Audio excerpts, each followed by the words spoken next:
Dan untuk mengetahui informasi selengkapnya, kami telah terhubung melalui sambungan Skype dengan Wakil Wali Kota Bogor, Dedi Arahim. Selamat sore Pak Dedi. Pak Dedi, ini baru satu malam penerapan pembatasan jam malam ini diberlakukan. Lantas bagaimana Pak evaluasi pelaksanaannya di hari pertama kemarin?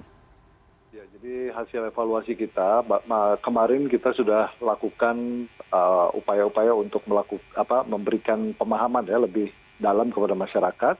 Kemudian juga sosialisasi kita gencarkan, termasuk juga kita terbitkan beberapa surat edaran dari dinas terkait untuk memastikan bahwa informasi yang disampaikan kepada masyarakat ini diterima baik oleh pengusaha maupun para pelaku usaha yang lain. Itu yang pertama. Kemudian yang kedua, memang masih banyak ternyata masyarakat yang belum memahami bahwa yang namanya pembatasan mikro ini juga meliputi usaha kita membatasi pergerakan masyarakat setelah jam 21 malam.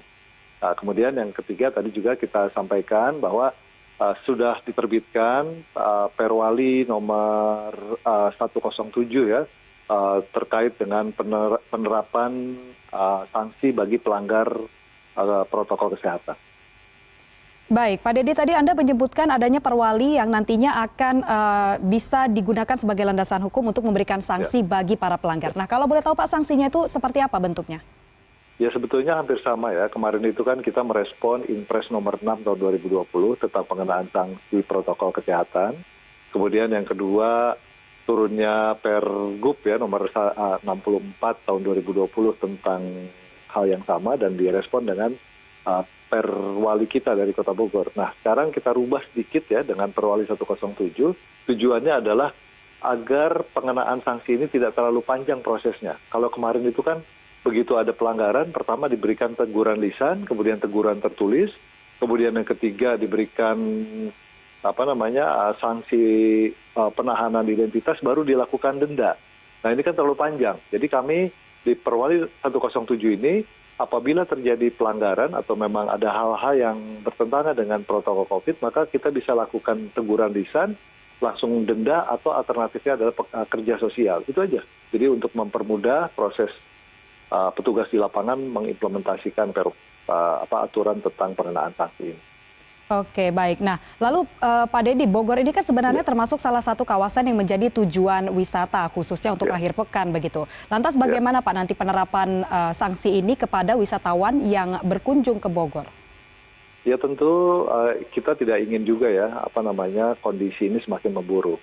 Biar bagaimanapun juga Bogor, Depok, dan Jakarta itu kan satu area pandemi. Jadi kita ingin melindungi masyarakat Kota Bogor, termasuk wisatawan yang masuk ke area Kota Bogor. Oleh karena itu, nomor satu sekarang protokol kesehatan itu menjadi hal yang utama. Kemudian bagaimana kita semua berusaha untuk menurunkan tingkat penularan COVID-19 agar tidak terlalu signifikan lagi angkanya. Hari ini ada penambahan 23, kemarin 21, dan bisa dibayangkan kalau dalam 150 hari ke depan sampai dengan bulan Desember ya, sampai dengan 1 Januari 2021, apabila tidak ada pengendalian, bisa jadi jumlah kasus terkonfirmasi positif menjadi 3.000 kasus di Bogor. Itu terlalu besar kalau menurut perkiraan kami, kalau memang tidak ada pengendalian yang signifikan ini. Oke, nah Pak Dedi, selain Bogor yang kembali ditetapkan sebagai zona merah, sebenarnya apakah ada alasan lain Pak terkait penerapan aturan jam malam ini?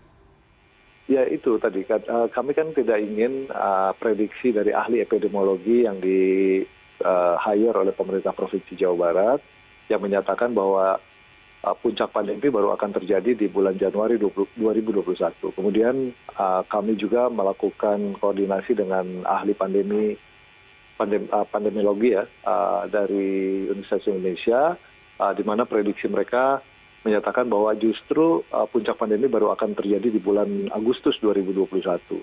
Nah, ini kan hal yang harus kita antisipasi.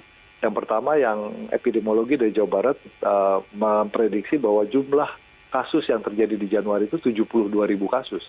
Bisa terbayangkan bagaimana mungkin kalau kita tidak lakukan langkah-langkah drastis seperti ini, maka hal tersebut bisa kita hindari. Karena mau tidak mau kita tidak bisa membiarkan situasi ini berkembang lebih buruk ya, karena penanganan rumah sakit harus kita perhitungkan juga. Rumah sakit di Bogor ini ada 21, kemudian ada kurang lebih 2.000 bed secara keseluruhan dan hanya sekitar 500 sampai 700 bed yang bisa diperuntukkan untuk penanganan COVID. Nah, kalau kemudian prediksi 2.000 ini terjadi, bagaimana mungkin penanganannya?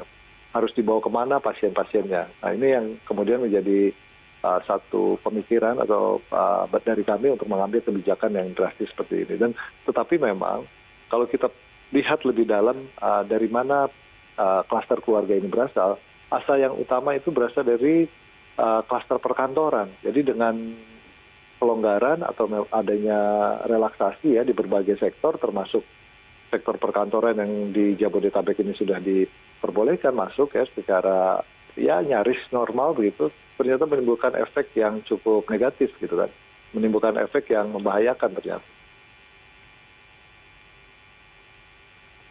Ya, baik. Terima kasih Pak Dedi Arahim, Wakil Wali Kota Bogor, sudah bergabung bersama kami sore hari ini di CNN Indonesia Newsroom.